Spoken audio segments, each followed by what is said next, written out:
विक्रम सम्वत 2006 साल भदौ महिनातिर नेपालमा पहिलोपल्ट सिनेमा हल खोल्नको लागि अनुमति पत्रको आह्वान गरिन्छ। सो आह्वानपछि राणा परिवारका सदस्यहरू र व्यापारीहरू निवेदन पेश गर्छन्। तत्काल नेपालका राणा प्रधानमन्त्री मोहन शमशेर थिए। यसै सन्दर्भमा त्यतिखेरका मेजर जनरल विजय शमशेरले पनि नेपालमा सिनेमा हल सरकारी क्षेत्रमा खोल्ने र त्यसबाट हुने आम्दानी नगर विकासलाई सहायता स्वरूप दिने भनी तत्कालीन राणा प्रधानमन्त्री मोहन शमशेरलाई सुझाव दिन्छन्। सो प्रस्तावलाई मोहन शमशेरले तुरुन्तै मान्छन् र नेपालमा सिनेमा हल खोल्ने निर्णय लिन्छन् र तत्कालीन नगर विकासका सचिव सुबेदार अनङमान शेरचनलाई सिनेमा हलको निर्माण कार्य अघि बढाउने आदेश दिन्छन्। तपाईहरू काठमाडौँमा न्यू रोडतिर जानुभयो भने हाल विशाल बजार देख्नुहुन्छ। त्यो ठाउँमा पहिला एउटा टाउन हल थियो। सोही टाउन हललाई सिनेमा हल बनाउने योजनासहित सचिव अनङमान शेरचन अघि बढ्छन्। सबै तयारी भएपछि विक्रम सम्वत 2006 साल मङ्सिर 1 गतेका दिन गोरखापत्रमा सिनेमा शीर्षकमा एउटा समाचार नै छापिन्छ। उक्त समाचारमा सो सिनेमा हलको नाम काठमाडौँ सिनेमा हल रहने र 26 दिन पछाडि अर्थात् मङ्सिर 26 गतेदेखि सिनेमा देखाउने बारे समाचार लेखिएको हुन्छ। सो खबर पढेर काठमाडौँको जनता निकै खुसी र उत्साहित हुन्छन्। लगत्तै सो सिनेमा हलको पहिलो म्यानेजरको रूपमा नरबहादुर थापा नियुक्त हुन्छन्। विक्रम सम्वत 2006 साल मङ्सिर 26 गतेको दिन सो सिनेमा हलको भव्य उद्घाटन कार्यक्रमको आयोजना हुन्छ। सिनेमा भवन वरिपरि रङ्गीचङ्गी ध्वजा पातकाहरू टाँसिन्छ। मूलद्वारमाथि रातो तुलामा सेतो अक्षरले श्री 3 महाराजको जय भन्ने नारा लेखिन्छ। भवनभित्र ठाउँ ठाउँमा पूर्ण कलशहरू राखिन्छ। मानिसहरूको निकै ठुलो भिडभाड बढ्दै जान्छ। सिनेमा हलको उद्घाटनपछि 12 बजेदेखि 2:30 बजेसम्म पहिलो सो र बेलुका 4 बजेदेखि 6:30 बजेसम्म दोस्रो सो हुने जानकारी गराइन्छ। सिनेमा हेर्ने मानिसहरूको बाक्लो भिड लाग्दै जान्छ र टिकट पाउन निकै गाह्रो हुन थाल्छ। सिनेमा हेर्नेहरूको भिड नियन्त्रण गर्न तत्कालीन प्रहरीका हाकिम चन्द्रबहादुर थापा आफै खटिन्छन्। जसोतसो केही मान्छेहरूले टिकट पाउँछन्। अगाडि हाउसफुलको बोर्ड टाँसिन्छ। त्यतिखेर सोको टिकट मूल्य 25 पैसा थियो र सिनेमा जगतमा 2006 साल मङ्सिर 26 गते अर्थात् सन् 1949 डिसेम्बर 11 को दिन उक्त सिनेमा घरमा पहिलो चलचित्र देखाइन्छ। त्यही वर्ष रिलिज भएको भारतीय चलचित्र राम विवाह उक्त सिनेमा हलमा देखाइएको पहिलो चलचित्र बन्छ। विक्रम सम्वत 2007 सालपछि नेपालमा प्रजातन्त्र आएपछि भने परिस्थिति अर्कै बन्दै गयो। तत्कालीन नयाँ सरकारका उद्योग वाणिज्य मन्त्री गणेशमान सिंहले सिनेमा देखाउने काम सरकारले नै गर्न मुस्किल भएकोले जनताबाट चलाउने व्यवस्थाको लागि टेन्डर आह्वान गर्छन्। गोरखापत्रमा विज्ञापन छापेपछि दयाराम भक्त माथेमाले पनि सो प्रतिस्पर्धामा भाग लिन राजा त्रिभुवनसँग सल्लाह माग्छन्। राजाबाट दयाराम भक्तलाई आर्थिक सहयोग गर्नुको साथ सरदार कृष्णलाल चित्रकारलाई पनि पार्टनर बनाउने सल्लाह दिए। त्यसपछि दयाराम भक्त माथेमा र कृष्णलाल चित्रकारले संयुक्त रूपमा सिनेमा हलको लागि टेन्डर पेश गर्छन्। सिनेमा हल चलाउने अधिकार प्राप्त गर्न अनेक व्यापारीहरूले पनि निकै दौडधुप गरे। विक्रम सम्वत 2008 सालमा मातृका प्रसाद कोइरालाको नेतृत्वमा नयाँ सरकार गठन हुन्छ। यस बेला सो टेन्डर उद्योग वाणिज्य मन्त्रालयबाट गृह मन्त्रालयमा सारिन्छ।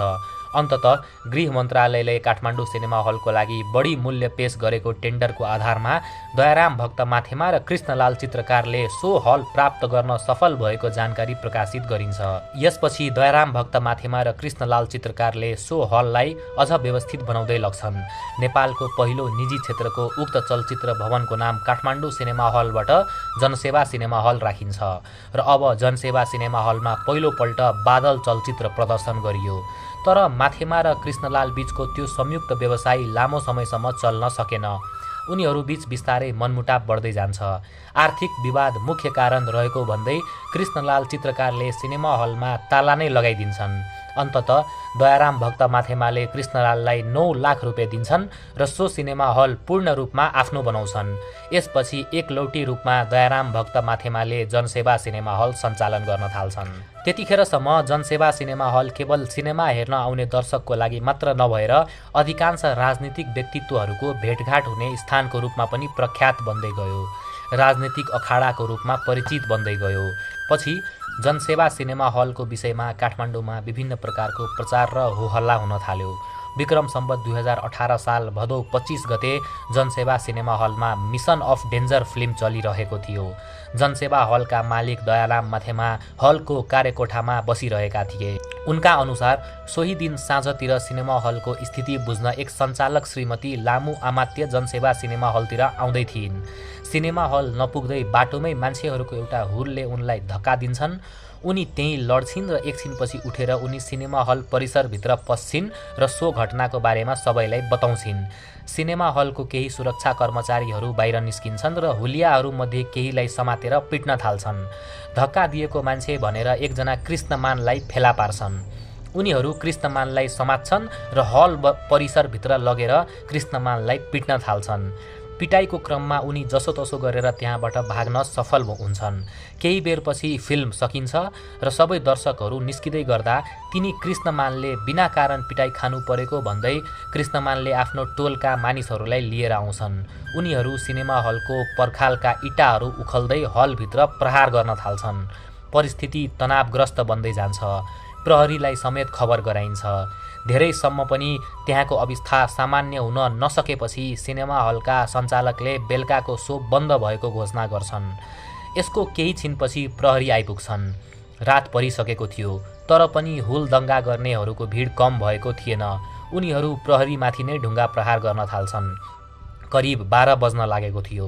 स्थिति नियन्त्रणमा आउन नसकेपछि उपत्यकाका एसपी नकुल शमशेर सिनेमा हलको मुख्य कार्यकक्षमा छिर्छन् र सञ्चालक दयाराम भक्त माथेमा लगायत अन्यलाई प्रहरीको सुरक्षामा आफआफ्नो घर पुर्याइदिने व्यवस्था गर्छन्। यस लगतै प्रहरीले सो क्षेत्रमा कर्फ्यू लगाउने सम्मको अवस्था आउँछ र कर्फ्यूको घोषणा हुन्छ। त्यसको भोलिपल्ट अर्थात् भदौ 26 गते बिहान सोधपुछको लागि ती लडेकी महिला लामु आमात्य, सञ्चालक माथेमा र लडाइएको र हुल जम्मा गरिएको आरोप लागेका कृष्णमान लगायत अन्यलाई मजिस्ट्रेट कार्यालय बोलाइन्छ। यसै बखत हुल दङ्गा गरेको आरोपमा केही स्थानीयहरूलाई पनि पक्राउ गरियो। यसपछि स्थितिले झनै अर्को मोड लिँदै गयो। जनसेवा तथा हनुमान ढोका वरपर धेरै मानिसहरूको भेला हुन थाल्यो। उनीहरू हिजोको जस्तै कार्य गर्न थालेपछि प्रहरी बाध्य भएर सो क्षेत्रमा पुनः कर्फ्यू लगाइयो। यसैबीच सञ्चालक दयाराम भक्त माथेमालाई तत्कालीन प्रचार विभागका निर्देशक नारायण प्रसाद बास्कोटाले भोलि जनसेवा सिनेमा हलमा आगो लगाउने खबरको आशंका भएको सूचना दिए। तर दयाराम भक्त माथेमाले त एकजना अज्ञात समूहद्वारा आफ्नै घरमा आगो लगाउने योजना बनाइरहेको खबर सुने। यो सबै सुनेपछि उनी सिधै तत्कालीन अधिराज कुमार हिमाल शाहलाई भेट्न दरबार गए। राजा महेन्द्र त्यति बेला विदेश भ्रमणमा थिए। उनको अनुपस्थितिमा राज्य शासनको अधिकार अधिराज कुमार हिमाल शाहको हातमा थियो। दयाराम भक्तले हिमाल शाहलाई सबै घटनाको बारेमा अवगत गराए। यसपछि अधिराज कुमारले सुरक्षाको आश्वासन दिए।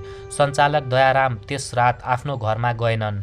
उनका परिवारका सदस्यहरूले नातागोताको घरमा आश्रय लिए र दयाराम भक्त माथेमा स्वयं भने रोयल होटलमा गई कोठा बुक गरे र त्यस रात उतै बस्ने निर्णय गरे। त्यसको अर्को दिन विक्रम सम्वत 2018 साल भदौ 27 गते बिहानी पखसम्म कर्फ्यू लगाइएको थियो। तर साँझतिर 20-25 जनाको शङ्कालु युवाहरू जनसेवा सिनेमा हलभित्र प्रवेश गरे। सर्वप्रथम उनीहरूले त्यहाँ तोडफोड गर्न थाले। त्यसपछि हलको कुर्सी, पर्दा तथा काठको भित्ताहरूमा मट्टी तेल छड्केर आगो लगाइदिए। आगो बल्न थाल्यो। उनीहरू त्यहाँबाट भाग्न थाले। आगोले भव्य रूप लिँदै गयो। हल वरपर मानिसहरूको भिड बढ्दै गयो। तर आग लागि नियन्त्रणको लागि कसैले पहल गरेनन्। सिनेमा हलको धेरैजसो भागहरू जलेर नष्ट हुँदै गयो। मानिसहरूको भिड केवल दर्शक मात्र बनिरहे। प्रहरीले कुनै पनि प्रयास गरेनन्। नजिक रहेको दमकल समयमा आएको थिएन। आगो बिस्तारै सिनेमा हल वरिपरिको घर र पसलतर्फ पनि बढ्न थाल्यो। केही समयमै जनसेवा सिनेमा हल पुरै जलेर कङ्काल मात्र बाँकी रहेको देखियो। नेपालको पहिलो सिनेमा हलको एउटा सानो टुक्रा पनि बचेन। सबै जलेर नष्ट भइसकेको थियो। राजा महेन्द्र विदेश भ्रमणबाट स्वदेश फिर्ता भए। राजा महेन्द्र स्वदेश आउने क्रममा पहिला दरबार नगई सिधै आगो लागि भएको स्थान र त्यस स्थानमा भएको क्षति हेर्न जनसेवा सिनेमा हलतिर गए। राजाले आफ्नो मोटर गाडीबाट नै त्यहाँको अवस्था नजर गरे र दरबारतिर लागे। निरीक्षणपछि राजाले तत्कालीन गृह मन्त्रालयलाई छानबिन आयोग गठन गर्न आदेश दिए। गृह मन्त्रालयले तत्कालीन न्यायाधीश पशुपति कोइरालाको अध्यक्षतामा महान्यायाधीश वक्ता शम्भु प्रसाद गेवाली, गृह सचिव प्रेम नरसिंह प्रधान र जनरल क्षेत्रविक्रम राणा रहने गरी एक छानबिन आयोग गठन गर्यो। यसको केही दिनपछि नै अर्थात् असोजको पहिलो हप्तातिर हल सञ्चालक जुन राज परिषद सचिव थिए ती दयाराम भक्त माथेमा, कमिश्नर विष्णुमणि र अन्य केही प्रहरी अधिकृतहरूलाई निलम्बन गरियो। निलम्बनपछि छानबिन आयोगले आफ्नो अनुसन्धान अघि बढायो। सोही क्रममा पूर्व सञ्चालक दयाराम भक्त र ती महिला लामु अमात्यलाई गृह मन्त्रालयबाट सोधपुछको लागि बोलाइयो। दयाराम भक्त माथेमाले आगो लगाउने व्यक्तिहरूको बारेमा भने आफूलाई थाहा नभएको बताए। अन्ततः सो आयोगले आफ्नो छानबिन पुरा भएको भन्दै एक निर्णय सुनायो। आयोगले श्रीमती लामु अमात्यले एक निर्दोष व्यक्तिलाई पिट्न लगाएकोले दोषी ठहर गरी उनलाई सजाय दिनुपर्ने राय पेश गरियो। त्यसै गरी हल जलिरहँदा पनि प्रहरीहरूले केही गर्न नसकेको र समयमा आगो निभाउने कुनै प्रयास नगरेको भन्दै उपत्यकाका कमिश्नर विष्णुमणि आचार्य, डिएसपी कृष्ण प्रसाद लगायत इन्सपेक्टर रुद्र प्रसाईलाई दोषी ठहर गरी कारबाही गर्ने सिफारिस गरियो। यसको केही दिनपछि जनसेवा सिनेमा हलका मालिक तथा सञ्चालक दयाराम भक्त माथेमालाई राजकीय परिषदको जागिरबाट नै अवकाश दिइयो। यसपछि नेपालको पहिलो निजी क्षेत्रको जनसेवा सिनेमा हलमा भएको आगलागी तथ्य बाहिर आउन सकेन। किन र कसले त्यो सिनेमा हल जलायो सो विषय रहस्य नै रह्यो। यसरी गम्भीर षड्यन्त्रको शिकार भएको नेपालको पहिलो सिनेमा घर आगोले जलेर खरानी मात्र भयो। एक ऐतिहासिक स्तम्भ इतिहासबाट सदाको लागि मेटियो। यसपछि दयाराम भक्त माथेमाले सो सिनेमा हल पुनर्निर्माण गर्न चाहेनन्। त्यो जमिन धेरै वर्षसम्म खाली नै रह्यो। त्यसको 8 वर्षपछि विक्रम सम्वत 2026 सालमा विशाल बजार कम्पनीले स्थापना भएपछि त्यस स्थानमा विशाल बजार बनाउने निर्णय गर्यो, जुन आजसम्म पनि त्यही ठाउँमा अवस्थित छ। अब तपाईहरू न्यू रोड विशाल बजार जानुभयो भने एकपटक जनसेवा सिनेमा हललाई अवश्य सम्झिनुहुन्छ र यही नेपालको पहिलो सिनेमा हल थियो भन्ने पक्कै याद गर्नुहुन्छ होला। तपाईलाई यो कार्यक्रम कस्तो लाग्यो कमेन्ट गर्नुहोला र हाम्रो च्यानललाई सब्स्क्राइब गर्नुहोला। धन्यवाद।